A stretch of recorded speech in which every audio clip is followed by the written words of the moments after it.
objetivos fundacionales de fomentar el progreso social, económico y científico de Galicia y hacerlo desde la reflexión, el diálogo y el conocimiento compartido.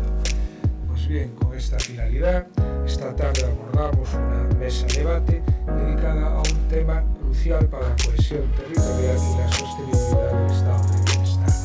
Me refiero a la financiación autonómica.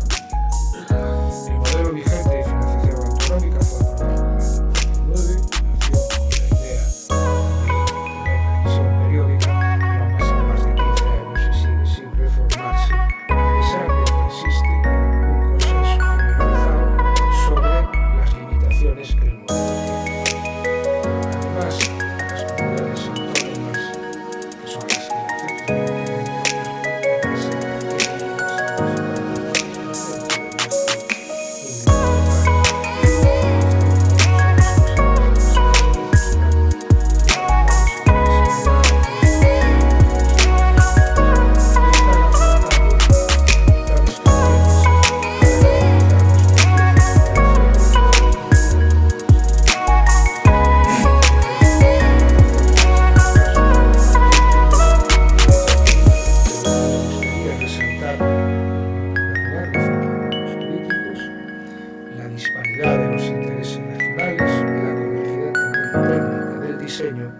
y la ausencia de un clima de confianza institucional que lo facilite. Pues bien, para abordar este debate contamos con dos destacadísimos economistas de amplio reconocimiento académico y público. María Cadaval Sampedro, doctora en Economía con mención europea y premio extraordinario de doctorado, es profesora de Economía aplicada en nuestra universidad, donde se ha especializado en federalismo fiscal, descentralización y hacienda autonómica y local. Ha desarrollado una intensa actividad de gestión universitaria, es actualmente directora adjunta de Conlab Galicia y directora de la Cátedra Iberoamericana de la USC, también subdirectora de la Red de Investigadores en Financiación Autonómica y Descentralización Financiera en España. Es un nombre largo que... Su trayectoria ha sido reconocida con el Premio Valentín Paz Andrade de Investigación Económica y ha ejercido como editora invitada en revistas científicas internacionales, siendo colaboradora habitual en medios de comunicación, y combina la investigación académica con la divulgación rigurosa en el ámbito económico. Santiago Lago Peña, catedrático de Economía Aplicada desde el año 2011 o del año 2011 en la Universidad de Vigo y desde el año 2024 en nuestra universidad, es uno de los referentes nacionales en materia de financiación autonómica. Es director de Conlab Galicia y de IDEAGOP, investigador asociado de FUNCAS y del Instituto de Economía de Barcelona y miembro del Foro Económico del Galicia, del que también es actualmente director. Ha publicado más de un centenar de trabajos científicos en revistas nacionales e internacionales y ha sido consultor para instituciones de primer nivel como el Banco Mundial, la OCDE, la Comisión Europea o la RAND Corporation. Su participación en la Comisión de Expertos para la Reforma del Sistema de Financiación Autonómica en el año 2017 y en el Comité de Personas Expertas para la Reforma del Sistema Tributario lo convierte en una voz autorizada y de referencia en esta materia. Es académico también de número electo a la Real Academia de Ciencias Económicas y Financieras de España, es consejero del ICO, asesor de proyectos estratégicos de Galicia y reconocido divulgador y prensa y radio. Ha recibido, entre otros, el Premio de Investigación José María Vilaseca y Marcet, el Premio Alexandre Pedrós y la Medalla de Investigación de la Real Academia Gallega de Ciencias. Desde esta sociedad económica queremos expresamente agradecer que estéis hoy con nosotros. Sabemos que estáis ocupados y que vuestra generosidad pues ha puesto a disposición la oportunidad de que conozcamos vuestro conocimiento y vuestra experiencia para iluminar un tema tan crucial como es este. Por lo tanto, sin más, os invito a disfrutar de sus palabras y a participar activamente en el coloquio posterior. y me parece que, bueno, muchas gracias, y sin más, María, creo que empiezas tú, ¿no? Sí, muchas gracias, presidente, gracias por la invitación, es un placer estar esta tarde aquí compartiendo con todos ustedes una reflexión sobre un tema que no solamente es recurrente, que no solamente está de moda, sino que es un tema que nos afecta, aunque muchas veces no seamos conscientes del impacto que realmente tiene la financiación autonómica y cómo se configure el sistema de financiación autonómica sobre nuestras vidas, ¿no? La vida ordinaria. Agradezco su presencia esta tarde aquí porque el coste de oportunidad es muy alto. Con este buen tiempo ahí en las puertas del otoño, pues es de agradecer que estén ustedes hoy aquí. Para escucharnos, pero yo diría que más bien para tratar de establecer un diálogo, una conversación en la que tanto el profesor Lago como yo vamos a hacer una primera introducción, pero para a continuación, no sé si debatir, pero sí conversar con ustedes sobre los temas que vamos a poner encima de la mesa. Los gráficos y la información que aquí se va a proyectar está publicada en un documento en línea del Foro Económico de Galicia que firmamos el profesor Lago, yo misma, Jorge Martínez Vázquez y Joaquín Fernández Leiceaga. Este documento, comentaba antes con Emilio Pérez Nieto, lo hemos presentado en junio, 24 de junio del año 2024, en el Congreso de los Diputados y hemos expuesto una especie de diagnóstico, ¿no?, de cuál es la situación del sistema de financiación autonómico y, a nuestro juicio, cuáles debieran ser las respuestas que en esa revisión necesaria del sistema habría que darle. No nos han hecho mucho caso, Emilio, pero seguimos martillando hasta que el clavo realmente llegue a donde tiene que llegar, y en todo caso no será responsabilidad nuestra no haber puesto encima de la mesa la discusión o las discusiones que son principales y esenciales en esta cuestión. Bien, hay una premisa, un punto de partida donde nosotros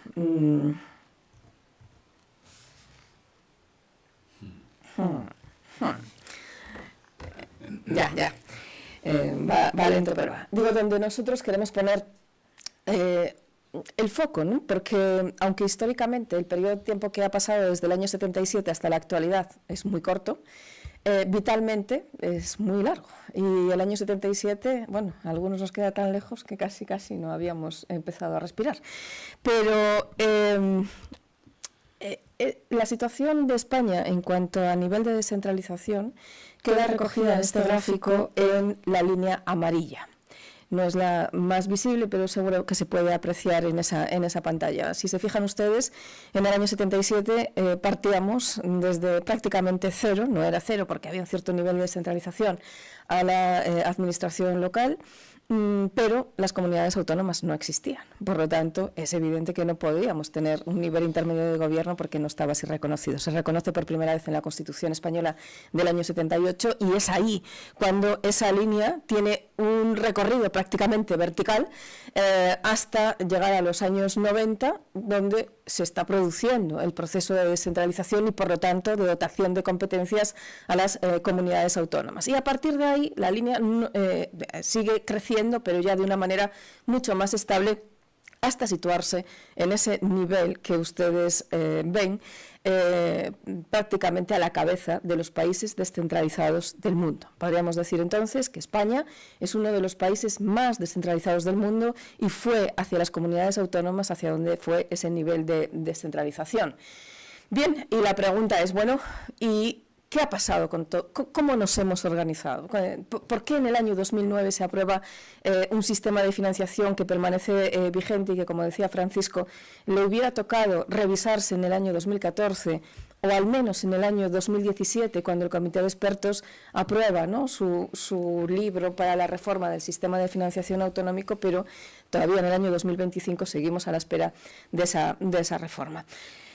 Lo que tenemos es una situación que no solo viene marcada por el nivel de descentralización, que es evidente, es indiscutible, sino también por un comportamiento en la evolución, por ejemplo, de la deuda pública de las comunidades autónomas. Si ustedes se fijan, en ese gráfico también las comunidades autónomas empiezan a ser protagonistas en el mapa internacional como, en este caso, las segundas con mayor nivel de deuda pública sobre el Producto Interior Bruto. Y si se fijan ustedes, aquí el punto de inflexión no está en los años 90, sino que está precisamente a partir de la crisis financiera y de la entrada en vigor del nuevo sistema de financiación, ¿no? Entonces, en el año 2007, la curva de deuda autonómica sobre PIB se dispara y asistimos de manera continuada en el tiempo, pues con esa situación. Bien, ¿a qué se debe esta situación? O más bien, empecemos por el principio. Hemos estado hablando del sistema de financiación autonómica y la pregunta es, bueno, ¿y para qué sirve? ¿Qué es esto del sistema de financiación autonómica? Bueno, pues no es más, es una cosa muy sencilla a la hora de definir, al menos la finalidad que tiene, que es aproximar las capacidades de ingreso a las necesidades de gasto, partiendo de una situación. Bien, ¿cuál es la situación de partida que nosotros tenemos? En España, estamos en confianza, aunque nos están viendo, nuestro sistema tiene una anomalía de base, y la anomalía de base se llama asimetría. Entonces, hablamos de sistema de financiación autonómica cuando en realidad tendríamos que hablar de sistemas de financiación autonómica. Porque al menos hay dos, que son los que habitualmente conocemos como sistema de financiación de régimen común, sistema de financiación de régimen foral, dos grandes sistemas de financiación. Pero ojo, porque dentro del sistema que llamamos de régimen común volvemos a tener asimetrías. Tenemos asimetrías en Canarias, tenemos asimetrías en lo que llamamos las ciudades autónomas de Ceuta y Melilla, tenemos asimetrías en Baleares, por ejemplo, de manera incipiente, y vemos cómo el comportamiento tampoco es único. Pero, desde luego, la anomalía mayor es el sistema foral. Convivimos con ese sistema foral desde el inicio. Un sistema foral que está reconocido en la Constitución. Lo que no dice la Constitución es de qué manera esos dos territorios, País Vasco y Navarra, han de contribuir al conjunto del sistema. Sabemos que lo hacen a través de un sistema de cupo y de aportación, pero cómo se calcula ese cupo y cómo se calcula esa aportación no es algo que esté escrito en mármol, sino que se podría modificar, aunque ya sabemos que políticamente es muy difícil o muy complicado, pero es en parte el origen de buena parte o una parte sustancial de las discusiones que tenemos en la actualidad. Les decía, sistema de financiación autonómico responde fundamentalmente a ese esquema que tenemos ahí. ¿En qué consiste el esquema? Bueno, hagámonos la pregunta que tenemos que hacernos. ¿Qué recursos necesitamos? ¿Para qué gasto? Esa es la respuesta que tiene que dar el sistema de financiación autonómica. Claro, y aquí empezamos a profundizar un poquito más, y cuando decimos ¿para qué gasto?, nos encontramos con una primera dificultad, que es que tenemos que definir cuáles son las necesidades de gasto que tiene que cubrir el sistema de financiación. Podríamos tener un sistema donde la necesidad de gasto sea población, es decir, si usted tiene pues 3 millones de habitantes tiene tanta necesidad, si usted tiene 5 millones tiene esta otra, y si tiene 11 millones tiene esta otra. Pero no parece que sea muy acorde a la realidad de la prestación de los servicios que tienen que hacer las comunidades autónomas. Recordemos, servicios básicos del estado de bienestar, educación, sanidad y servicios sociales. ¿Por qué recalco la segunda de las cuestiones? Porque, como saben, tiene un peso relativo sobre el gasto autonómico muy importante, y además ese gasto no es homogéneo, no es igual en todas las comunidades autónomas, sino que varía en función de las características de la población. Pues bien, lo que se ha acordado es que esas necesidades de gasto en realidad no son la población de los territorios, podrían serlo, pero en nuestro caso no son, sino que es lo que se llama las necesidades de gasto por población ajustada, que no es otra cosa que la población ponderada por el peso relativo de servicios como la sanidad o la educación, que hacen que fragmentemos la población, la pirámide poblacional, y en base a eso ponderemos nuestras necesidades de gasto. Esta es una de las cuestiones que está en revisión, porque las comunidades autónomas, por ejemplo, más envejecidas, están reclamando un mayor peso relativo de esa parte de la población que consume más recursos de sanidad, entre ellas, evidentemente, la nuestra. En el otro cajón, en el otro lado, en la otra columna, ¿qué es lo que tenemos? Dice, vale, una vez que tenemos definidas cuáles son las necesidades de gasto, ¿con qué ingresos contamos?, ¿no? Y como pueden ver ahí, tenemos, por un lado, los ingresos tributarios autonómicos, dentro de los cuales entran 3 tipos: los tributos propios autonómicos, una parte minúscula de todos los recursos de los que disponen las comunidades autónomas, tributos cedidos y tributos compartidos, que es el grueso de la cesta tributaria que se reparte a las comunidades autónomas. Pero después tenemos una serie de fondos que tratan de atender aquello que llamamos la nivelación. Y la nivelación, en realidad, lo que quiere decir es el reparto. ¿Cuánto repartimos? ¿De qué manera repartimos? Y ¿hasta dónde queremos que llegue esta nivelación? Bien, hasta el año 2009 la nivelación en España era total y supuestamente a partir del año 2009 la nivelación en España es parcial, atiende al 75%. Pero no es la realidad. Lo que está sobre el papel al final acaba, no sé si trampeándose, pero sí al menos acaba complementándose de tal manera que nacen 3 fondos: Fondo de Garantía de los Servicios Públicos Fundamentales, el Fondo de Suficiencia Global y el Fondo de Convergencia Autonómica, que acaban nivelando el 100%. Entonces, aunque teóricamente nivelamos el 75%, realmente hay una distorsión y la nivelación llega al 100%, si bien es cierto que a través de un sistema muy opaco, muy difícil de entender para la población en general, y también muy difícil para que las responsabilidades políticas puedan aflorar, ¿no? De tal manera que tenemos muchas preguntas encima de la mesa, tenemos algunos problemas que se han detectado y buena parte de ellos están resumidos en estos 5 puntos que tenemos aquí. Por un lado, lo que se ha apreciado desde el año 2009 hasta la actualidad, lo hemos visto en la evolución de la curva de la deuda de las comunidades autónomas, es que existe una insuficiencia de recursos. Y además no es una percepción, vamos a ver que es una realidad en 2 hechos fundamentales que se producen, uno en el año 2012 y el otro en el año 2020 o a partir del año 2020. En segundo lugar, lo que se observa es que a veces se aprecia una cierta arbitrariedad en las disparidades de la financiación por habitante ajustado. Es decir, esa financiación por habitante ajustado no siempre responde a esas necesidades que tratan de cubrir. Y esto es una de las cuestiones que habrá que tratar en un futuro. La autonomía tributaria y la capacidad fiscal de las comunidades autónomas está en una fase de mejora, sin duda. Y después tenemos el problema de la nivelación interterritorial, por un lado, y el tema del andamiaje institucional, por el otro. Voy a pasar de una manera muy breve por cada uno de estos problemas que se han detectado, haciéndonos las preguntas que corresponden, ¿no? La primera de ellas es, bueno, ¿tenemos o no tenemos recursos suficientes? Les decía, hay 2 hechos marcados en el calendario que nos permiten afirmar que los recursos son insuficientes. Primer hecho, en el año 2012 se aprueba un mecanismo que se llama Mecanismo Extraordinario de Financiación de las Comunidades Autónomas. Ustedes conocerán como el famoso FLA, el Fondo de Liquidez Autonómica, el Fondo de Facilidad Financiera, que se articula como respuesta a la situación de asfixia que estaban viviendo las comunidades autónomas, recuerden, en uno de los peores momentos de la crisis económica, ¿no?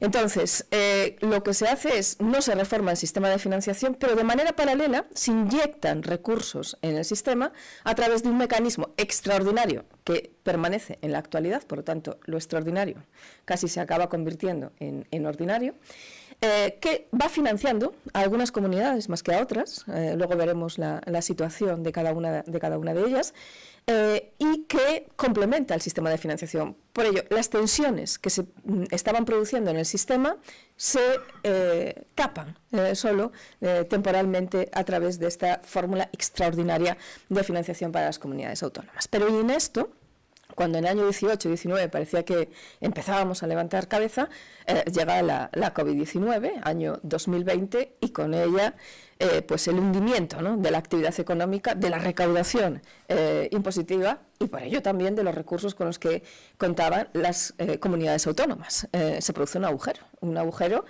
que hay que tapar. Y que el gobierno tapa de una manera, de nuevo, extraordinaria.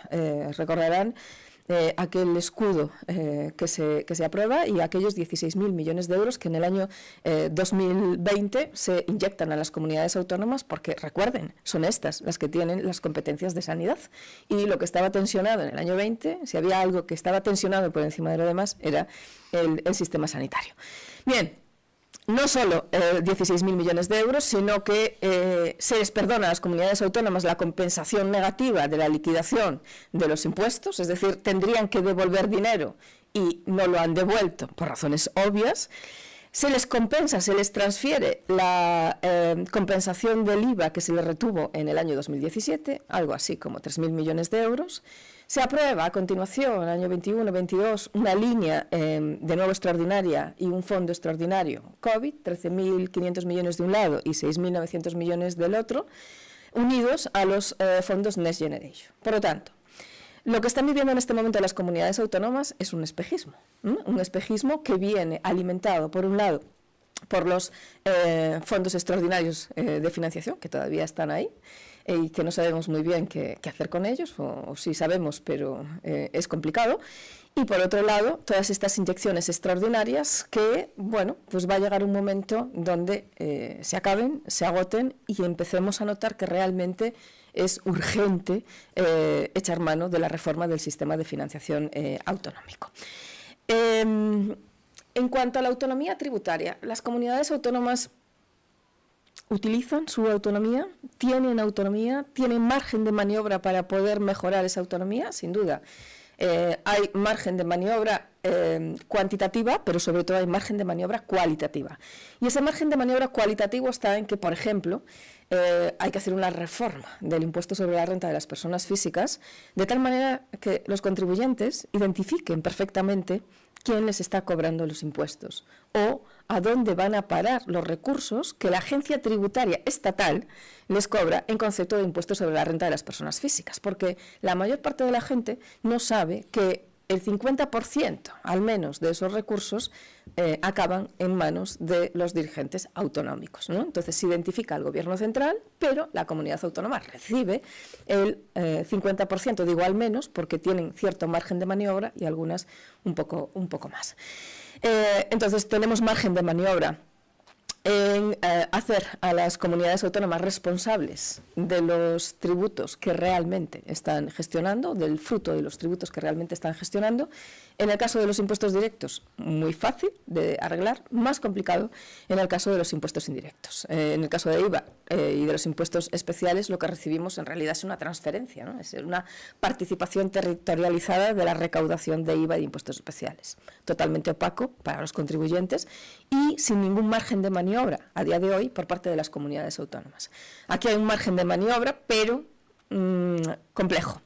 Sería un IVA colegiado donde las comunidades autónomas tuviesen algo que decir si finalmente el Consejo de Política Fiscal y Financiera sirviese para la utilidad a la que fue diseñada, que es que las comunidades autónomas tengan realmente voz y voto en la gestión de su sistema de financiación, todo ello sin obviar las figuras emergentes, ¿no?, desde el punto de vista tributario, como son todas aquellas inherentes a la reforma fiscal verde o a la necesaria reforma de los tributos sobre la riqueza. España en este momento debe ser uno de los pocos países en el mundo que tiene 3 tributos sobre la riqueza pululando. Hay que hacer algo con ello. Hay que racionalizar el sistema y si decidimos que tenemos que tener un tributo sobre la riqueza, que sea uno y que sea claro y que esté perfectamente definido, además de hacer una recaudación normativa acorde a la realidad y no anclada en el tiempo como la que tenemos nosotros en este momento. Tercera decisión, importante. ¿Nivelamos o no nivelamos? Porque, claro, en España damos por hecho que el sistema tiene que ser equitativo, decimos los economistas, tiene que ser justo, y en esa justicia contemplamos la justicia redistributiva. Cuando hablamos de redistribución estamos tocando un punto muy delicado, que no es otro que redistribuir significa quitar a unos para dar a otros, de tal manera que todos tengamos un nivel homogéneo de servicios básicos del sistema de bienestar. Podemos pensar que esto es así, que es un derecho innato que tenemos, pero en realidad no es así. Es una convención social a la que nosotros hemos llegado. Hay países federales, por ejemplo los Estados Unidos, donde la nivelación apenas se contempla o no se contempla, ¿no? Allí se practica aquello que decimos de que cada palo aguante su vela.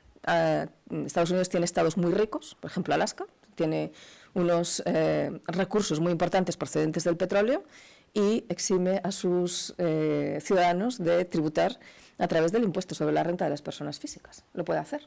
Tiene recursos suficientes para prestar los servicios que quiere o que la sociedad demanda sin necesidad de cobrar IRPF. Hay otros estados que no podrían atender las necesidades de la gente si no cobrasen el impuesto sobre la renta. Pero no existe ese trasvase de fondos de un estado a otro para tratar de nivelar. En España, hasta ahora sí. En España, la pregunta que no nos hacíamos hasta el año 2009 es, bueno, acordamos que tiene que haber nivelación, pero ¿y esa nivelación cómo va a ser? ¿Total o parcial? Es decir, ¿vamos a nivelar todos los servicios, todas las prestaciones de las comunidades autónomas o solamente algunas? Entonces, como les decía, en el año 2009 se llega al acuerdo de que solo algunas, alcanzando el 75%, en la práctica seguimos nivelándolo todo. A futuro tenemos que responder a esta pregunta. ¿Vamos a nivelar total o parcialmente? Desde Galicia, ¿qué decimos? Totalmente. Evidentemente. ¿Quiénes no están de acuerdo con la nivelación total? Los territorios más ricos, que son los que tienen que repartir. Pero lo que tenemos que decidir en España como sociedad es a qué modelo queremos ir. Y eso hay que contestarlo al mismo tiempo que tenemos que contestar si ajustamos o no ajustamos la población a las nuevas necesidades y a la nueva pirámide poblacional que tenemos en este momento. Vamos con los gráficos que tenemos encima de la mesa y de los que hemos estado hablando, a los cuales me he estado refiriendo. Por un lado, les decía, tenemos una financiación por habitante ajustado que muchas veces no se corresponde con las necesidades reales de la comunidad y hay unas diferencias que no responden a ninguna causa objetiva. Son fruto, bueno, de acuerdos históricos, de mantener muchas veces el statu quo y de arrastrar, ¿no?, situaciones que se mantienen y que perduran en el tiempo, porque las comunidades autónomas lo que sí tienen claro cuando se sientan en una mesa de negociación es, vale, negociamos, pero a partir de aquí. A mí me dejas como estaba, al menos, y luego a partir de aquí ya veremos qué parte del pastel me voy a llevar a mayores. Pero lo que yo tengo me lo conservas. Eso es lo que explica, en buena parte, pues esa diferencia de la financiación por habitante ajustado entre Cantabria, por ejemplo, o la Comunidad Valenciana. Cantabria es la línea más alta que tenemos ahí y la Comunidad Valenciana está entre esas tres comunidades que están a la cola de la financiación por habitante ajustado. Cuando escuchamos a nuestros colegas valencianos quejarse, pues tenemos que decir, tienen razón, ¿no? Aquí hay algo que no está funcionando bien y su financiación no es correcta. Igual que si nos fijamos o tratamos de dar respuesta a esa pregunta de ¿nivelamos o no nivelamos? Entonces ponemos ahí en la línea clarita lo que sería la capacidad fiscal que tienen cada una de las comunidades autónomas, la que señala las flechas esas verticales sería Galicia, para que lo identifiquen bien, y ustedes mismos pueden comprobar cómo nuestra capacidad fiscal, nuestra capacidad tributaria es inferior a la financiación que realmente estamos recibiendo por habitante ajustado. Es decir, una parte de nuestra financiación procede precisamente de ese reparto. La eliminación de la nivelación nos dejaría en un nivel de financiación por debajo del que tenemos actualmente, o casi me atrevería a decir muy por debajo del que tenemos actualmente. No ocurre lo mismo en otras comunidades autónomas, como ustedes pueden ver ahí, donde la Comunidad de Madrid, la Comunidad de Cataluña o de Baleares tienen justamente la situación contraria. Ellas son las que aportan para que ese reparto se pueda producir. Voy acabando ya. Y nos quedan dos gráficos a los que antes también me refería. Aquí tienen el uso que han hecho las distintas comunidades autónomas de aquel mecanismo extraordinario que les decía que se crea en el año 2012, el mecanismo extraordinario de financiación o el mecanismo extraordinario de liquidez. Hay tres comunidades autónomas que llaman la atención, ¿verdad? Una de ellas, la primera en color morado, es Cataluña, la segunda es la Comunidad Valenciana y la tercera es la Comunidad de Andalucía. 148.000, casi 150.000 millones Cataluña, 111.000 la Comunidad Valenciana, 59.000 Andalucía, Galicia 9.562. Aquí está el quid de la cuestión cuando hablamos de la condonación de la deuda. La discusión es esta, es decir, ¿qué parte perdonamos? ¿A quién se la perdonamos? ¿Y de qué manera se la perdonamos si es que hay que hacerlo? Porque a lo mejor no hay que hacerlo, o a lo mejor sí, o a lo mejor una parte está justificada y otra parte no. Y cómo lo hagamos, pues va a depender del éxito o del fracaso de la solución a este problema, porque ha acabado siendo un problema. No solamente la desconexión, el desenganche de estos mecanismos extraordinarios, sino sobre todo, ¿qué hacemos con esa deuda acumulada? Recordemos que es deuda que las comunidades autónomas han contraído con el Gobierno central. ¿De acuerdo? Entonces, cuando hablamos de condonar, en realidad estamos hablando de mutualizar esa deuda, de hacer un cambio en el balance, de tal manera que acabemos mutualizando esa deuda. En términos relativos al PIB, de nuevo son estas comunidades autónomas, ¿no?, las que muestran que su nivel de deuda pública sobre el PIB es también mayor. Tenemos ahí en cabeza a la Comunidad Valenciana, nada menos que el 40% de deuda sobre PIB tiene en este momento la Comunidad Valenciana. Sin embargo, la situación de Galicia es bien diferente, ¿no?, está en el 16%. Bien, acabo ya este recorrido, dejando todas las preguntas abiertas que ahora Santiago va a tratar de, no sé si de responder, pero sí al menos de poner encima de la mesa la situación en la que estamos en cada una de ellas, pero no sin antes referirnos a otra de las cuestiones que, sin ser estrictamente sistema de financiación autonómica, sí impacta o sí afecta a un tema como es el equilibrio territorial, ¿no? Estoy hablando del Fondo de Compensación Interterritorial. El Fondo de Compensación Interterritorial tuvo una importancia muy relevante en la primera etapa de la descentralización por razones obvias. Había comunidades autónomas que partían de situaciones muy diferentes y había que dotarse de los recursos necesarios para poder proveer educación y sanidad que no tenían las comunidades autónomas. Por lo tanto, tuvo ahí un papel importante. La segunda fase fue menos relevante, pero también importante en términos de redistribución o de equidad interterritorial. Y como ven, a partir del año precisamente 2009, cae en picado la dotación del Fondo de Compensación Interterritorial. Pasa de 2.400 millones en el año 2007-2008 a esa línea recta a partir del año 2014, aproximadamente los 400 millones de euros. Pues bien, tenemos que discutir el sistema de financiación sin olvidarnos de este Fondo de Compensación Interterritorial, que fue muy útil en el pasado y tiene que seguir siendo útil para el equilibrio territorial en el futuro. Muy bien, pues qué bien lo has hecho, María. Sí, muchas gracias. Ha sido clara, ha sido ordenada, ha sido sistemática y me lo ha puesto muy fácil a mí porque puedo ser desordenado, poco sistemático. Intentaré que, claro,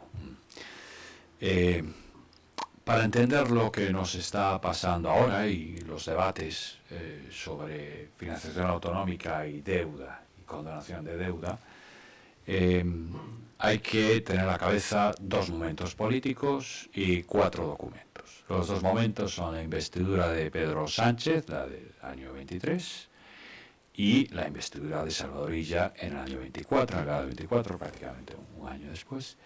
Y los 4 documentos son el acuerdo, los 2 acuerdos que se firmaron para lograr la investidura de Pedro Sánchez con Junts y con ERC, y el documento que se presentó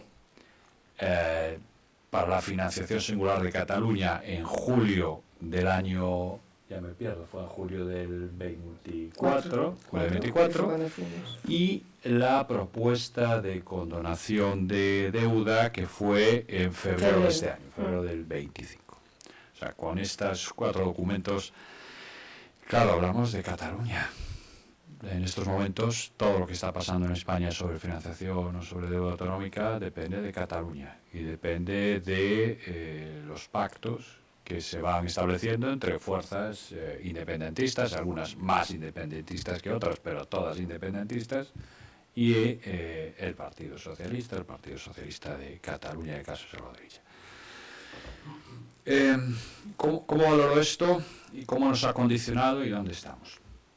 A ver, yo creo que hay una diferencia muy grande entre los dos primeros documentos y los dos segundos. Los dos primeros documentos, en el caso del acuerdo entre Junts y el PSOE para lograr la investidura de Pedro Sánchez, a mí me parece que el Partido Socialista, el gobierno, lo hace muy bien, porque es un documento en el que dice los independentistas piden el cupo y el sistema foral para Cataluña y el Partido Socialista dice que ellos no lo ven.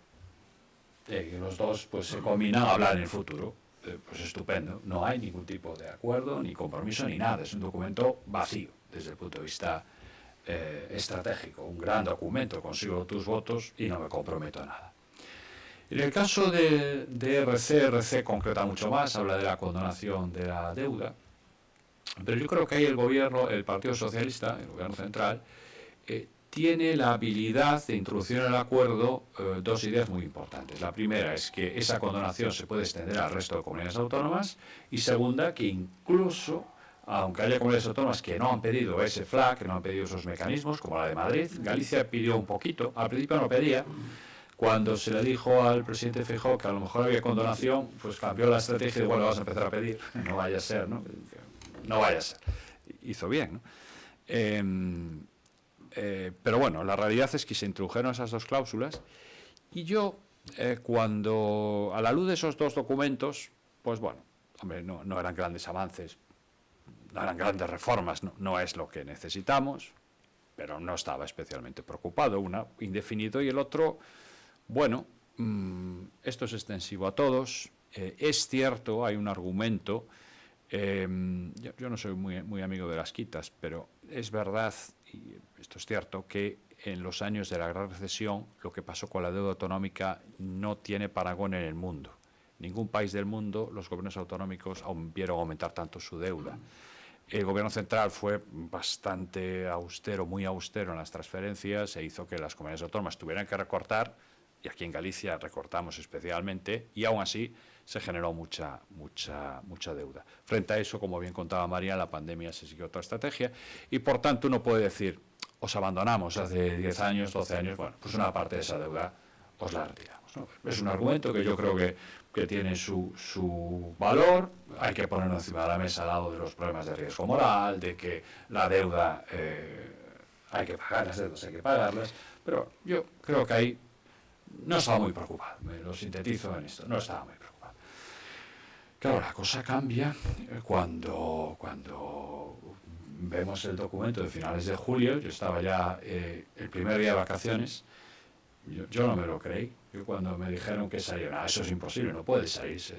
Eso sí que sale, no, dije, eso es un fake, eso es una filtración, ese documento no puede ser, ¿no? Entonces cuando, bueno, como era el primer día de vacaciones, pues dije, estoy de vacaciones y no lo voy a ver más a fondo, ¿no?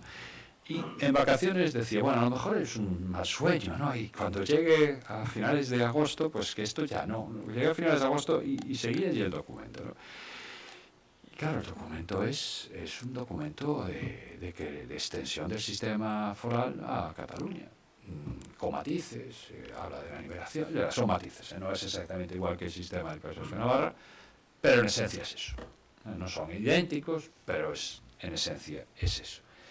Y claro, eso es una revolución, eso es una ruptura, ¿no? Y una revolución, una ruptura que no van por el buen camino. El sistema foral es un problema. El sistema foral no existe en el mundo adelante. En ningún país del mundo, ningún país federal, ni Estados Unidos, ni Suiza, ni Canadá, ni Australia, el gobierno central, el gobierno federal, renuncia a ejercer poder tributario en una parte del territorio. Pues que el poder tributario está en el corazón del concepto del Estado. Por tanto, renunciar a eso, es mucho renunciar. Nadie lo hace. Aquí, País Vasco y Navarra. Un modelo que viene de la Edad Media, un modelo que viene de cuando no teníamos estados modernos, que todos los impuestos era otra cosa, que le encargabas al señor feudal que recaudase y luego tú te quedabas con una parte. O sea, bueno, aquí en Galicia sabemos, los diezmos, todo, sí, eso, el sistema foral es como los diezmos, con cosas que existieron, que las conocemos, que en Galicia fueron muy importantes, pero que son impropias de un Estado moderno, con los sistemas fiscales, con los sistemas de bienestar. Bueno, ¿qué ocurre? Que está la Constitución. Es verdad que la Constitución no dice que los vascos no tengan que pagar sus gastos de comunidad. Vivimos en un edificio, cada uno se queda con lo suyo, pero hay gastos de comunidad. Vascos y navarros no pagan los gastos de la comunidad. Les estamos financiando las competencias estatales. Con lo que ponen, no llega ni para pagar los intereses de la deuda pública española. No llega a pagar su cuota. Con el dinero que ponen, no llega para pagar la luz y las revisiones del ascensor. No digamos ya nada de la limpieza, de nada.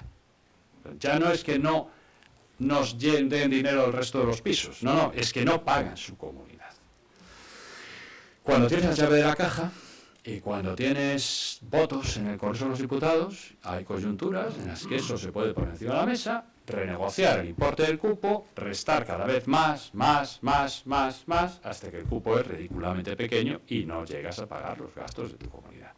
Y esto es así, y lo sabemos, y los catalanes lo saben. Por eso quieren un sistema foral con llave de la caja. Porque cuando tienes la llave de la caja, en la negociación, tienes de ganar. Sobre todo, si tienes un sistema político con una cierta fragmentación, sin mayorías absolutas claras, en la que esos votos de los partidos nacionalistas pues son determinantes. Esto, extender a Cataluña, pues obviamente todavía es peor porque son más grandes. Y por tanto una distorsión que existe. Cuidado, no solo, el sistema foral no solo es un problema cuestión de dinero que pone, sino que distorsiona. Los flujos informativos de las agencias tributarias no funcionan bien. Aquello es un agujero vacío, un agujero negro para algunas cuestiones. Aquello no funciona. Nosotros sabemos que descentralizar la gestión tributaria de impuestos como sociedades, como IRPF, eso no funciona. Puedes descentralizar el IBI no tiene ningún problema. Lo gestionan los ayuntamientos, no pasa nada. Pero el IRPF, sociedades, es un problema. Entonces, es generalizar eso, algo que no ha hecho nadie en el mundo. Nadie en el mundo. Nosotros nos hemos descentralizado, como veíamos antes, tanto como los que más. Pero nadie en el mundo ha optado por un sistema foral.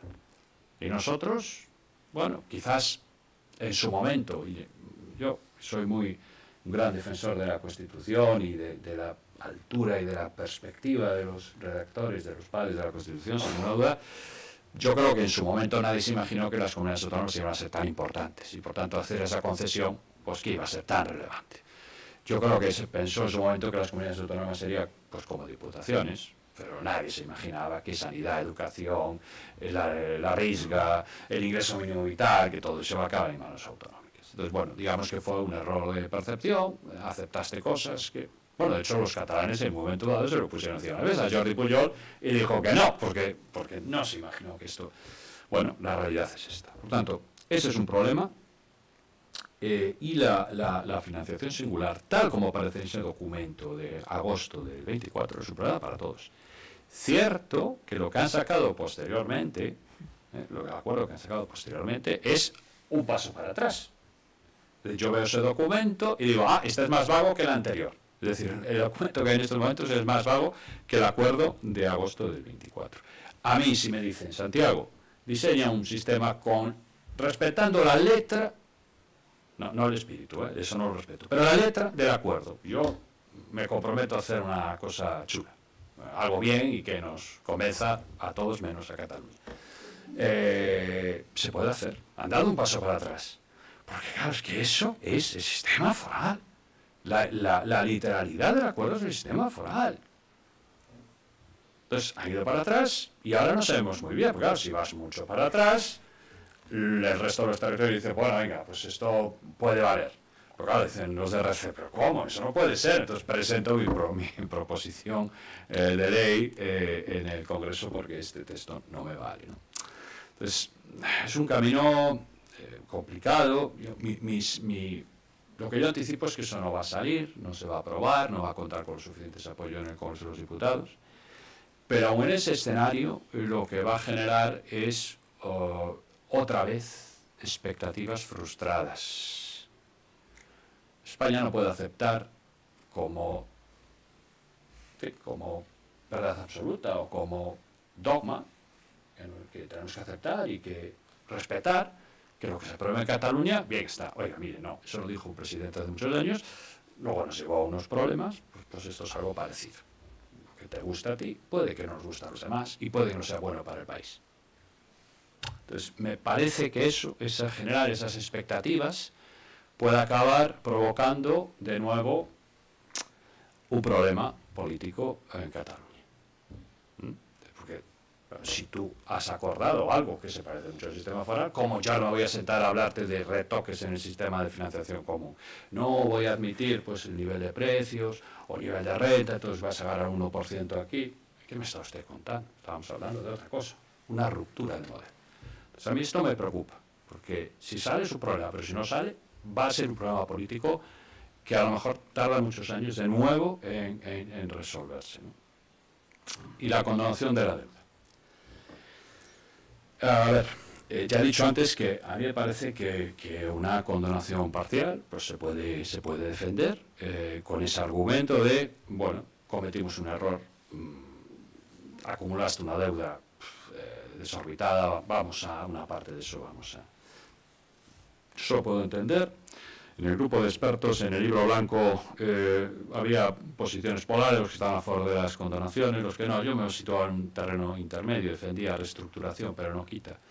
Pero puedo aceptar una quita parcial. Ahora bien, depende de cómo se haga. Depende de cómo se haga.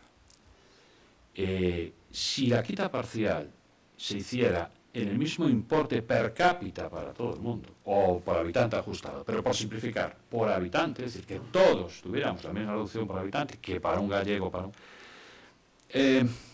la operación tendría varias ventajas muy importantes. La primera, no premias al que se ha endeudado más, porque en realidad la condonación es igual para todos.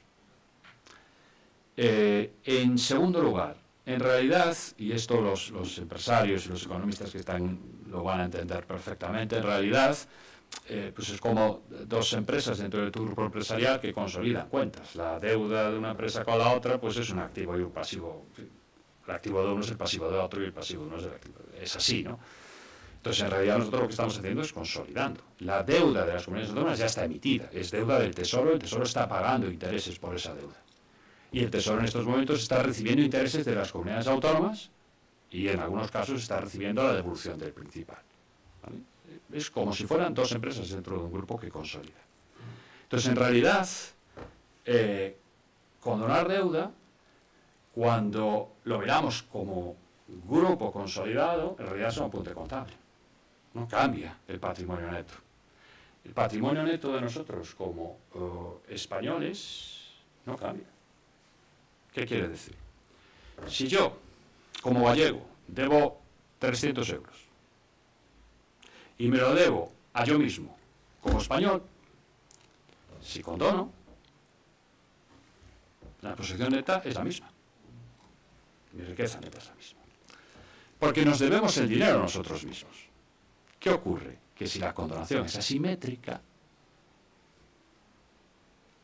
lo que ocurre es que yo como gallego, pues imaginaos, me descuentan 100 euros de deuda y como español pierdo 300 de activos, o 200, o lo que sea. ¿De acuerdo? ¿Esto qué implicación tiene? Que el texto que está encima de la mesa nos da, si lo aceptamos esto, luego voy a explicar hasta ahí media, luego me paro, pero voy a explicar un poquito más. Si yo acepto la condonación, tiene que ser que no salga perdiendo, con ese equilibrio entre activos. Si salgo perdiendo. ¿Qué pasa? Que la propuesta que hay encima de la mesa salgo perdiendo. Como gallego me descuentan 200 de deuda y como español pierdo 300 de activos. Salgo perdiendo. Como si voy al banco y me tengo un depósito de 100.000 y una hipoteca de 80 y dicen, no debes nada y ya no tienes depósito en el banco. Digo, hombre, no, esto no me vale. Si es igual, puedo decir, bueno, venga, pues vale, ¿no? Pero cuando son importes diferentes, no vale. Y el problema es que los importes son diferentes, son muy diferentes. A Galicia nos falta, pues en el entorno de los 1.800 millones. Podemos discutir, puede haber algunos matices, pero si nos dan poco más de 4.000, nos tendría que dar 6.000. Y ahí estaríamos, pues, equilibrados, ¿no? como nos dan 4, pues no nos gusta y no tenemos que estar de acuerdo con eso. Otra cosa es que si se hace, decir que no. Eso es un problema. Una vez que se hace, dices que no. ¿No? Esto es digamos que es una negociación en varias fases. En la primera fase te niegas, porque no estás de acuerdo con la operación. En la segunda discutes el reparto de los importes, pero una vez que se va a hacer, si se aprueba, y yo creo que tampoco va a salir, creo que no va a salir, pero si se llegase a aprobar, sería una fase en la que puedes escoger entre algo malo y algo peor. Lo malo es aceptar una condonación por menos de lo que te toca, y lo peor es decir que tú no, nada. Es verdad que, claro, esto tiene una complicación, porque dices, bueno, vale, ¿y qué gano yo si me condonan deuda? O me tienes menos pasivos. Bien, pero ¿eso en qué se traduce? Bueno, pago menos intereses. Bien, eso es bueno. Pero ¿voy a poder gastar el dinero en otras cosas? Ah, no. No lo vas a poder gastar en otras cosas. Y no lo vas a poder gastar en otras cosas porque en estos momentos la coyuntura fiscal es bastante buena, los ingresos de las comunidades autónomas están creciendo bastante y tenemos una regla de gasto que te dice que no puedes gastar más que el 2,6. El aumento del gasto no puede ser más que el 2,6, salvo que apruebes subidas impositivas. Entonces, lo que está ocurriendo en estos momentos es que tenemos capado el aumento del gasto en un nivel bajito que casi todos estamos incumpliendo en España. Y eso hace que aunque metas dinero adicional no lo puedes gastar. No lo puedes gastar. En estos momentos el problema de las comunidades autónomas no es no tener recursos. Hay algunos casos que sí, Valencia, pero no es el problema general. En Galicia, por ejemplo, no es el problema, sino el gasto. Entonces, aunque te meta mucho más dinero, aunque te meta, no lo puedo gastar. Los intereses no computan. Con lo cual, es verdad que la pérdida no es... La pérdida de renunciar a la quita no es tan grande como sería si yo pudiera coger ese dinero y pues gastármelo en más sanidad, en educación, bajar impuestos, no sé, hacer cosas. No es así. Hay que matizar, claro, es verdad que tener una deuda más baja, pues por supuesto que es mejor, te mejora tu rating, las otras emisiones pues van a ser a tipos más bajos, tienes menos carga de deuda, tu déficit va a caer, tu ratio de deuda va a caer, por tanto, mejoras desde el punto de vista, es como si estuvieras mejorando tus ratios de la empresa, bien, pero no puedo gastar más, puedo mejorar mis ratios de empresa. Para algunas comunidades autónomas esa mejora de los ratios es fundamental, porque nadie les quiere prestar, salvo que mejores el ratio, que pases del B- a un B+, ¿vale? Pues eso, ya estamos en B o en A, pues ya nos da igual porque ya nos prestan el dinero, ¿no? Entonces, nos meten en un lío, porque el reparto es injusto, pero si al final se aprobase, decir que no, pues es un lío, es renunciar a algo a lo que tienes derecho, porque estás perdiendo los activos como español. Tú como español estás perdiendo el activo. Y no solo pierdes el activo, es que piensen que la Administración Central deja de ingresar los intereses de esa deuda. Y esos intereses de deuda están nutriendo de ingresos a la Administración Central del Estado. Entonces, pierdes los ingresos de esos activos. Es el activo y el ingreso recurrente. Por tanto, renunciar se hace difícil, aunque estos matices son ciertos. Ahora la regla de gasto nos ata más. Y en definitiva, que somos un país que lo ha hecho muy bien durante varias décadas. Yo creo que, y creo que habéis sido más protagonistas los que estáis aquí que Mario o que yo, que éramos pues niños, ¿no? Nos somos de los 70, ¿no?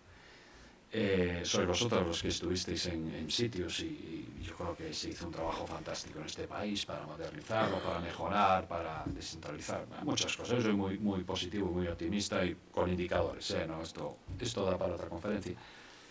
Pero es verdad que llevamos, pues desde la gran recesión, 15 años, ya 20 casi, paralizados. No reformamos nada, no cambiamos nada, llegan problemas nuevos, llevan dificultades nuevas y no las resolvemos. Y no resolvemos el fondo. los problemas de la Dana de Valencia, los problemas de los incendios, en parte tienen que ver con los problemas de gobernanza dentro de un Estado tan descentralizado, no hay estructuras de cogobernanza, de compartición, ¿no? O sea, hay muchos problemas, mires donde mires, en el sistema fiscal, pues hay agujeros, hay cosas que no tienen sentido. Lo que estamos haciendo pues para que el SMI no tribute, pues técnicamente es una chapuza y genera otros problemas y tipos marginales disparados en determinados tramos. Lo que hemos hecho en la imposición patrimonial no tiene mucho sentido. Entonces, que acumulamos muchos problemas, no resolvemos nada y estamos siempre en esos regates a corto, que al mismo tiempo en algunos casos plantean grandes rupturas que yo creo que no tienen el consenso que precisan en estos momentos, ¿no? Entonces,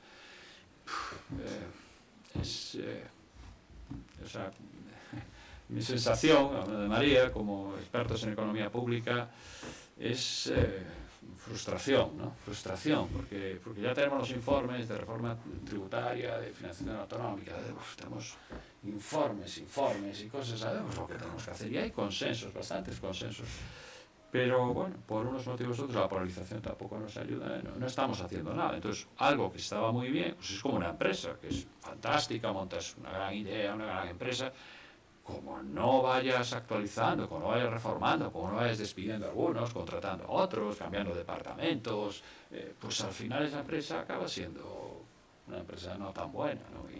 Y es un poco la pena que da. Es cierto que la coyuntura nos da buenos datos, estamos creciendo mucho, se han mejorado cosas, pues lo que está pasando con las exportaciones es maravilloso, con el equilibrio en el sector exterior,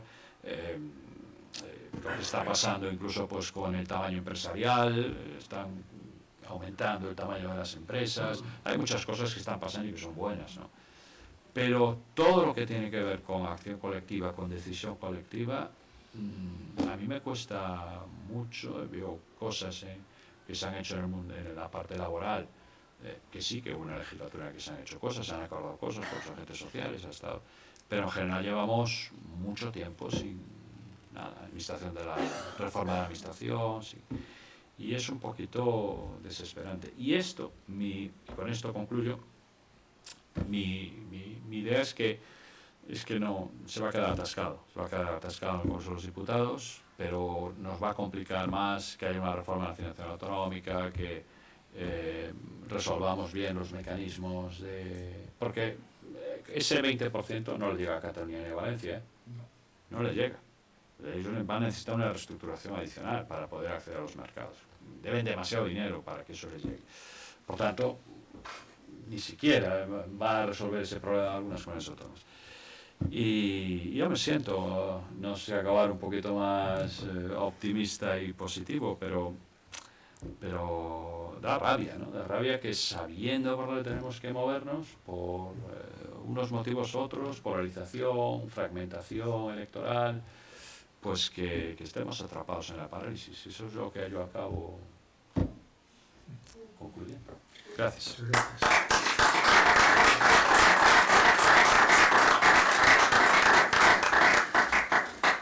Bueno, después de la brillante y precisa exposición de nuestros invitados de hoy, pues abrimos el turno de preguntas, de coloquio. A mí me gustó mucho déjame dar así ya que estoy aquí. Me gustó mucho la definición del anacronismo fiscal que hicisteis. A mí me parece que alguno de nuestros presidentes que figuran en nuestra galería de retratos de presidentes, cuando en el 19 defendía los ideales que citaba yo aquí, alguna locura como el voto universal de la mujer y cosas de estas de locos, pues hoy se rasgaría las vestiduras si conociera que en el siglo XXI, con todo lo que tenemos, mantuviéramos un régimen foral. Hay un problema con la deuda, que es por ahí va mi pregunta, el tema del orden.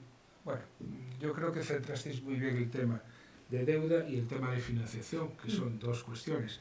Hay una deuda generada por la infrafinanciación, pero también hay una deuda generada por el despilfarro o el gasto que no correspondía a la comunidad autónoma.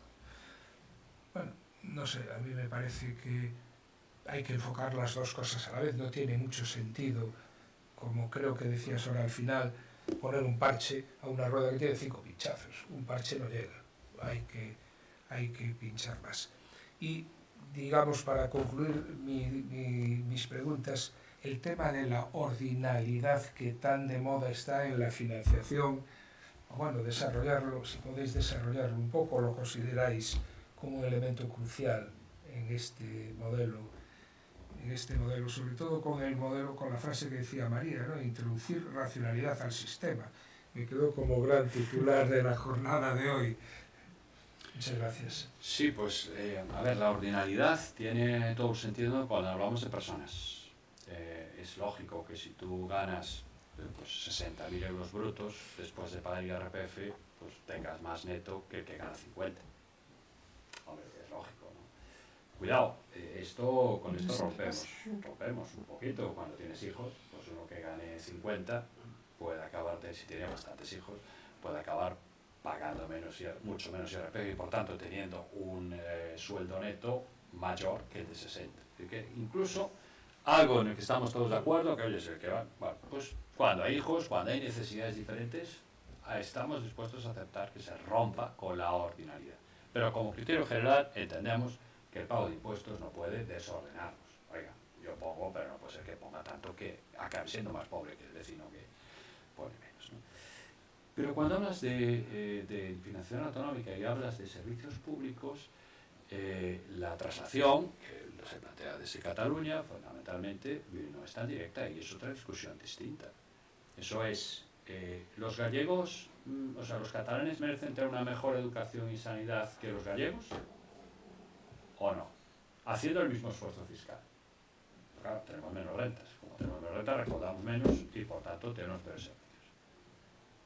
Bueno, en Estados Unidos a esta pregunta dicen, sí, si usted vive en Luisiana, pues va a tener peores servicios públicos que si vive en... No sé. Pero en España no. Nuestra Constitución dice otra cosa, ¿no? Y los españoles aceptamos la descentralización si la descentralización no iba en contra de la igualdad. Por eso hubo un soporte, un apoyo amplio de los ciudadanos españoles, porque la descentralización no generaba desigualdad. Te cedía competencias, pero te daba el dinero para prestar bien la competencia. Y hoy, un hospital gallego no es peor que un hospital de Madrid. Y una universidad gallega no es peor que una universidad de Madrid. Yo diría lo contrario. Bueno, y esto tiene que ver con la inversión. ¿Se puede plantear de otra manera? Se puede plantear, pero es otro país. No es ni nuestra Constitución, ni lo que hemos acordado, y no es algo que pueda una parte decidirlo. Lo tenemos que decir todos. Si todos aceptamos que es lógico que los más ricos tengan mejores servicios públicos, cambiamos la Constitución, seguimos el procedimiento correspondiente para cambiar la Constitución, y a partir de ese momento, bueno, pues si no te gusta lo que tienes en Galicia, emigra, como hacen los americanos en Estados Unidos. Si no me va bien esto, cojo y me voy. Pongo mucho para lo que recibo, me cambio de estado. Es otro modelo, es otra opción, pero lo que no puede ser es que una parte del país decida un criterio que es del país, que es de todos. Y yo en esto acepto y admito, y oye, eso sí, me parece fantástico que uno defienda la ordinalidad, me parece eso. Primero, no es lo mismo en el terreno de las rentas privadas que los servicios públicos, y segundo, lo que dice la Constitución es otra cosa. Lo que dice la Constitución es, lo que habla es de igualdad, y de liberación, y habla de todas esas cosas. Entonces, bueno, a mí no me gusta, a mí me gusta que haya esa liberación y esa igualdad, me parece que es algo importante en un país, que hay que articular y hay que... Estoy dispuesto a hablar sobre cosas, porque es cierto que lo de Valencia, por ejemplo, pues es injusto el maltrato que recibe Valencia. Su deuda tiene que ver fundamentalmente con su mala financiación, hay otros factores, pero fundamentalmente es una financiación. En Cataluña no, Cataluña tiene una financiación más o menos en la media, pero ha gastado más, y eso ha generado... por eso el problema, si todos los que tienen la deuda muy grande fuera porque estuvieron mal financiados objetivamente hablando, claro, entonces el problema era más sencillo. Porque el mismo argumento que dices, oye, te condono porque te traté mal en el pasado, mirad, a estos les hemos transferido esta pasta menos de la que les tocaba. Venga, vamos a echarles una mano porque... Pero claro, el argumento que te vale para Valencia no te vale para Cataluña, por lo cual, joder, no pasa. Perdón, Fernando. Muy brevemente un par de comentarios. Bueno, de lo que hablaba Santiago, que por una parte hablaba de la empresa y la comparaba con el sector público. Indudablemente en la empresa se toman decisiones en su momento, en el momento necesario. En el ámbito público hay muchos informes, hay muchos debates, pero no hay decisiones. Y segundo, algo que nos estuvo contando María, que yo cuando estaba escuchando, sobre todo con toda esta evolución que ha tenido la situación económica de nuestro país, claro, desde la gran recesión se han ido adoptando acuerdos, todos esos fondos que se han ido creando, que lo que se traduce es que han sido decisiones a corto plazo y se han ido poniendo parches. Pero no se ha afrontado ya en ese momento lo que había que afrontar, que era un análisis de la situación, de financiación y tomar decisiones en ese ámbito mucho más profundas, ¿no? Entonces yo creo que en el ámbito público lo que tenemos es un déficit de políticos, que sí había antes, con todos sus defectos, y que tenían una visión mucho más a largo plazo, había mucha más generosidad a la hora de afrontar la toma de decisiones que hoy no hay. No puedo más que darte la razón, más teniendo a uno de esos presentes aquí en la sala, ¿no? Teniendo aquí a Palmou. Es evidente que antes los políticos eran de otra pasta y las decisiones se tomaban porque había que tomarlas y porque había necesidad, ¿no?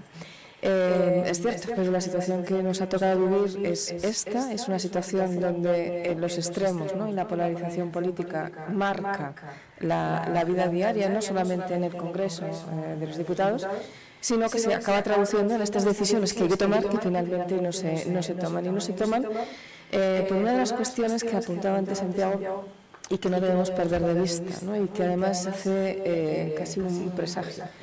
La situación en Cataluña, que ahora está calmada, probablemente en un corto periodo de tiempo vuelva otra vez a revolucionarse. Cuando comprueben que el Congreso de los Diputados no va a sacar adelante, diría yo, afortunadamente, ninguna de las dos reformas que hay ahora mismo encima de la mesa, de que ese principio de ordinalidad, ¿no?, que parece ser una cosa incluso de orden, en realidad lo que está haciendo es topando la nivelación o la redistribución. Lo que quieren poner es un techo a la redistribución. La traducción fácil es esta. Cuando vean que no pueden conseguir sus objetivos, cuando vean que por la derecha hay un partido que está adelantando a Junts, cuando vean que Esquerra a lo mejor se diluye, ¿no?, en ese mare magnum de situaciones y posiciones políticas, la situación en Cataluña va a volver a recrudecerse. Y si en España no hay una mayoría sólida y suficiente, pues la reforma seguirá siendo muy compleja. Yo no sé si habrá que seguir aprobando parches, pero lo que sí es cierto es que la reforma no se ha abordado y no se va a abordar en profundidad en un corto periodo de tiempo. Pregunta, ¿hemos hecho en España bien el mapa de las autonomías? No. Lo digo por lo que he visto de Cantabria, que me sorprendió muchísimo, y La Rioja. Es decir, al final llegas a la conclusión de que es mejor tener una diputación que una comunidad autónoma. Esto lo explicaba en clase el otro día, en asignatura de reflexión fiscal, claro, cuando hablo del tamaño óptimo de las jurisdicciones y el servicio y las economías de escala y tal. Y entonces les pongo el modelo teórico y sale muy bien, la curva, todo, y bueno, pero claro, luego la práctica es más complicada, porque si tú a una comunidad autónoma de 300.000, que no llega a 300.000 habitantes, le quieres dar un Sergas, y le quieres dar un sistema universitario, y le quieres dar, eso, los costes fijos son una locura. Y evidentemente vas a tomar decisiones disparatadas, porque o sea, es como si le das a la ciudad de Vigo, que seguro que el alcalde lo estaba contento, pero que le das un Sergas y le das un sistema universitario, le das todo, y digo, oiga, pero esto no es la escala, no es la escala. O sea, además, es muy evidente, si tienes comunidades autónomas que son 25 o 30 veces más grandes, ahí, economías de escala, y eso es un problema con La Rioja, es un problema con Cantabria. Yo creo que para el volumen competencial que tenemos ahora, que más o menos es el mismo, hay matices, la policía, tal, pero el 95% es lo mismo. Yo creo que Galicia es el tamaño, las dos Castillas, Galicia, pues es un tamaño razonable, 3 millones de personas, ya es un tamaño razonable, ¿no? De economías de escala. ¿Qué tendríamos que tener? Pues si quieres comunidades autónomas de ese tamaño, oye, pues con otras competencias.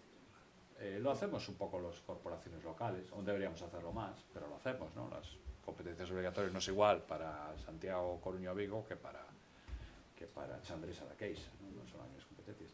Las comunidades autónomas, sí, el café para todos. A ver, la simetría da ventajas, simplifica. Las asimetrías hacen todo más complicado. Pero claro, si cometes el pecado original de darle el mismo rango a La Rioja que a Andalucía, pues claro, lo que luego no puedes hacer es ser simétrico en competencias. Incluso, yo creo que en parte los problemas en Cataluña, lo veíais en el gráfico antes, el nivel de descentralización es tan alto que es muy difícil darle una simetría, o sea, más competencias de gasto a Cataluña que tenga sentido, porque ya tiene casi todo. O sea, tú miras Alemania, miras Suiza, nosotros, o sea, cuando tú le explicas a la gente, tus amigos, tus colegas que vienen de fuera, el suizo, tenéis toda la sanidad, toda la educación, todo tal, sí, decidimos el precio, tal.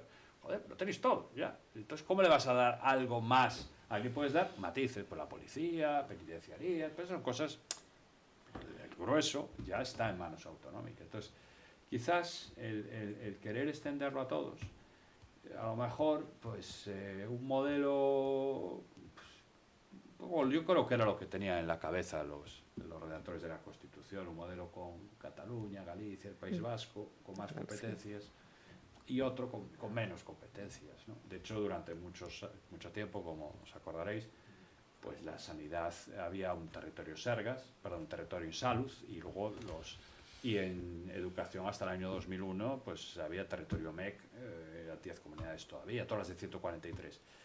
Quizás si hubiésemos hecho eso, como ya tienes más que los demás, está reconocido, bueno, pues oye, ya me han reconocido, ¿no? Quizás, pero una vez que llegas a ese nivel tan elevado y tan simétrico, se lo pones muy complicado. Es que fijaos dónde estamos allá arriba ya. Si me comparo con Alemania, tiene mejor lo que es tiene mejor instituciones, tiene mejor estructurado, pero por ejemplo, competencias tributarias, España es líder en la Unión Europea. No hay ningún país en la Unión Europea en el que los gobiernos regionales tengan más autonomía que los españoles. Ninguno. Y en el mundo estamos en el top 5. Suiza, Canadá, Estados Unidos y Australia un poquito por encima de nosotros. Nosotros muy por encima de Alemania, de Austria, no hay nada que ver. Entonces, hemos llegado a unos niveles de transición tan elevados que esa asimetría... Y bueno, yo creo que el asunto del tamaño es muy complicado. Conciliar una comunidad autónoma de 300.000 habitantes con querer tener todos los servicios médicos de todos, que al final...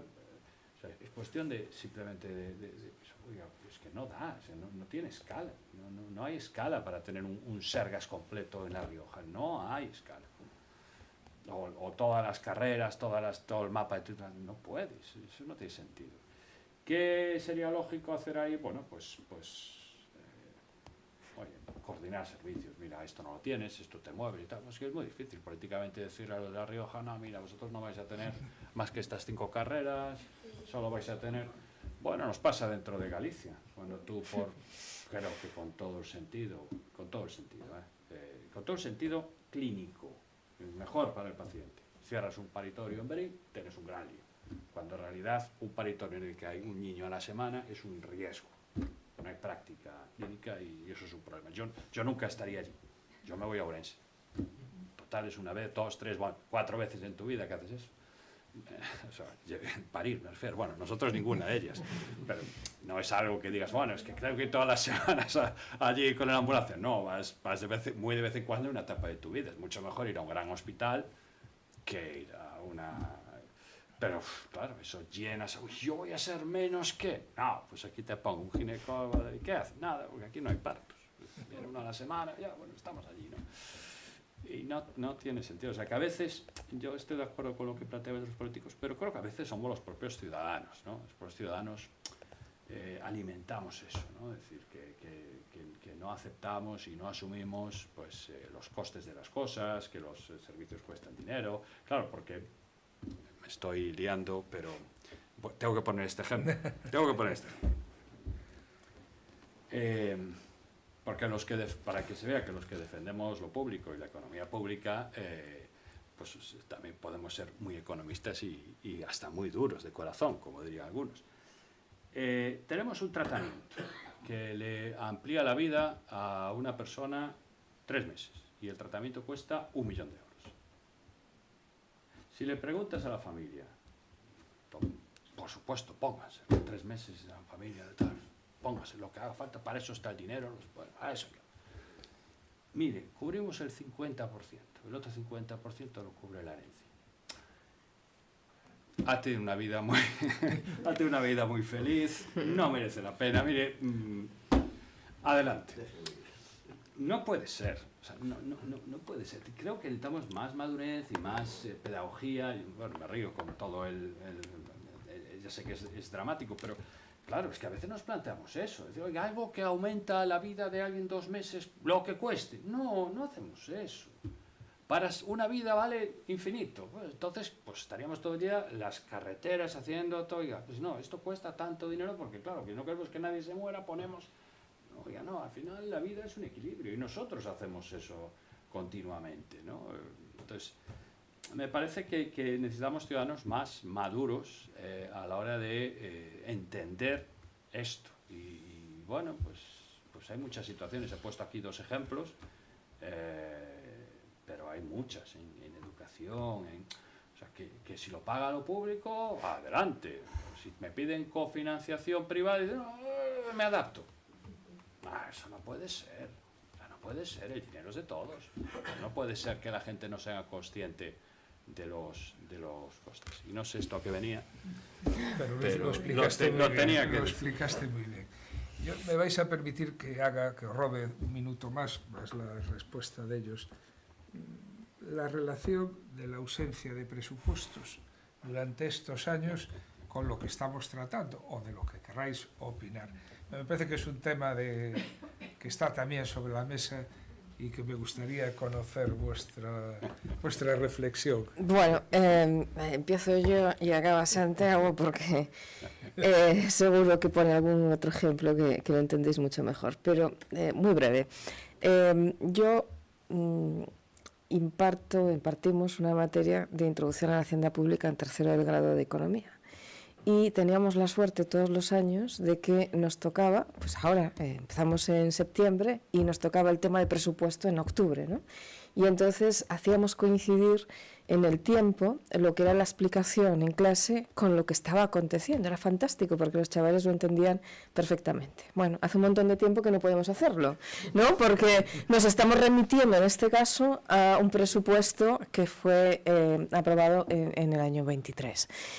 Y lo remitimos a diciendo, esto sigue siendo válido porque eso es así. Evidentemente es otra anomalía de esas que hemos señalado, porque si hay una descripción, una definición de lo que son los presupuestos, es la principal herramienta de política económica que tiene un gobierno en sus manos, lo cual quiere decir que si tú la prorrogas en el tiempo, estás prescindiendo de tu principal herramienta de política económica y además estás incumpliendo la Constitución porque hay un mandato constitucional que tienes que cumplir de al menos presentar, ya después veremos si los puedes sacar o no sacar adelante, ¿no? Entonces es una anomalía que tiene interferencias en la política económica y en la economía en su conjunto, que en este momento estamos notando menos porque estamos dopados, y estamos dopados por los fondos europeos que se acaban. El año que viene finaliza ese plazo de prórroga extraordinaria que hemos tenido, de la que hemos disfrutado durante todo este tiempo, y seguramente empezará a notarse todavía más la rémora, porque supongo que tampoco este año vamos a tener presupuestos generales del Estado para el año 2026 y vamos a arrastrar esa rémora a lo largo del tiempo. Bueno, por complementar, me pidió la COE a través del Instituto de Estudios Económicos en el 24 que hiciera un artículo y bueno, pues escribí un artículo en el que en esencia lo que decía era, bueno, España no es Estados Unidos. En Estados Unidos no hay presupuesto y la administración se cierra, los funcionarios se van a casa. Aquí no, aquí hay unos mecanismos que permiten la inercia, los salarios, las pensiones, todo eso sigue pagando, la administración sigue funcionando, se sigue operando a la gente, no hay. Por tanto, el presupuesto paraliza mucho menos que en otros sitios, ¿no? Y la administración sigue funcionando. Pero además hay mecanismos a través de reales decretos, que permiten aprobar aumentos de gasto, que permiten, de forma que el gasto en los 2 años que no ha habido presupuesto ha crecido al 6 y pico, o sea, no por encima del techo de la regla de gasto, ¿no? O sea, que no ha habido. Es verdad que los ingresos están tan disparados que el déficit se está recortando, pero el gasto ha aumentado mucho. Luego, cuando vas a los indicadores de incertidumbre política, la prima de riesgo, lo que piensa la gente, pues no ves nada. Yo esto lo achaco a la pandemia. Yo creo que con la pandemia ha subido nuestro umbral de dolor y de soportar incertidumbre enormemente, y entonces eres capaz de tomar decisiones en contextos que antes te paralizarían completamente. Es decir, hoy un empresario o un consumidor no tiene nada que ver con un empresario o un consumidor en el año 2007. Que pasaba cualquier cosa, ¡ay, no gasto! ¡Ay, no invierto ahora! Bueno, pues, ¿qué le vas a hacer? No voy a quedarme quieto, tiro para adelante. Entonces esto hace que, a pesar de no solo los presupuestos, pero se hacen todos los elementos de riesgo geopolítico, de incertidumbre, bueno, pues, y ves que las empresas siguen invirtiendo, que la gente sigue comprando coches, bien, ¿no? Récord. Ahí está, el otro día lo decían los Biopersa que estaban vendiendo bien. En otro escenario, en otro momento, esto no estaría pasando. Por tanto, han cambiado los escenarios. Y este año me volvieron a pedir que hiciera el artículo. Y les dije, Gregorio, pero si ya he dicho lo que pensaba, bueno, pues volví a escribir lo mismo. Entonces, a pesar de que nos cuesta, como bien decía María, nos cuesta mucho a los profesores de Hacienda, que siempre insistimos que el presupuesto es el alma de la política económica, que es un documento central, que sin eso, bueno, en la práctica vemos que es el gasto beta, que los servicios siguen funcionando, que no hay una gran sensación de incertidumbre, que la prima de riesgo está en mínimos en estos momentos, ¿no? Y por tanto, pues que parece que no tiene un gran efecto. Cuando lo miras, cuando lo piensas más, claro, el gran problema que tenemos es que para poder ir haciendo cositas, hace falta un trabajo en el Congreso de los Diputados extraordinario, unos acuerdos. Tienes que dedicar muchísimo esfuerzo a cosas que son relativamente pequeñas. A veces salen, a veces no, hay cosas que no salen, estamos viendo estos días. Parece que cada mes que pasa, cada trimestre que pasa, cuesta más que salgan cosas nuevas, ¿no? Pero digamos que el no tener presupuestos lo que está generando es otro factor más de parálisis, porque tienes que dedicar muchos recursos, muchas concesiones, muchas negociaciones, muchas horas de hablar y discutir con gente para aprobar cosas pequeñitas. Cosas pequeñas de gasto corriente, porque el gasto en inversión sí que está paralizado, ¿no? Sí, entonces ahí hay un efecto directo de la no aprobación de los presupuestos. Salvo el de fondos europeos. Bueno, pues yo quiero agradeceros no solo la presencia, agradeceros la presencia y felicitaros por la brillantísima exposición que nos habéis hecho, nos habéis ilustrado de maravilla, de maravilla. El titular de introducir racionalidad en el sistema me parece además un buen titular si la prensa lo recogiera mañana. Y antes de cerrar el acto, me vais a permitir que os recuerde las actividades inmediatas. El 8 de octubre tenemos una conferencia sobre el ciclo de nuestro patrimonio artístico. Nosotros a lo largo de los años, pues por acumulación, como ves, tenemos un montón de cosas. Hasta hace poco teníamos 40 y tantos cuadros apilados en el suelo, en la sala de al lado. Ahora vamos a ver si los colgamos en algún sitio. Bueno, pues tenemos un ciclo dedicado a esto, tiene la virtualidad de poner en valor y dar a conocer todo ese patrimonio, y a su vez nos permite documentar el museo virtual que incipientemente estamos creando. Bueno, pues el 8 de octubre, Mónica Rey Cabezudo, que toma como base El cuadro que tenemos aquí detrás dará una conferencia titulada María Cristina y Alfonso XIII, la madre regente y un niño llamado a ser rey. Es este cuadro, no sé si lo veis, pero José Manuel lo conoce bien. Y también en octubre, el día 23, tenemos la siguiente mesa debate de este ciclo con un tema que siempre está presente en nuestra ciudad y que nosotros todos los años le dedicamos al menos un debate. El presidente de la Fundación Catedral, Daniel Lorenzo, abordará el reto de la restauración y conservación del patrimonio. Estáis todos invitados. Y bueno, queremos que os llevéis un recuerdo de vuestro paso por aquí, ya que habéis sido tan generosos. Un placer. Muchas gracias.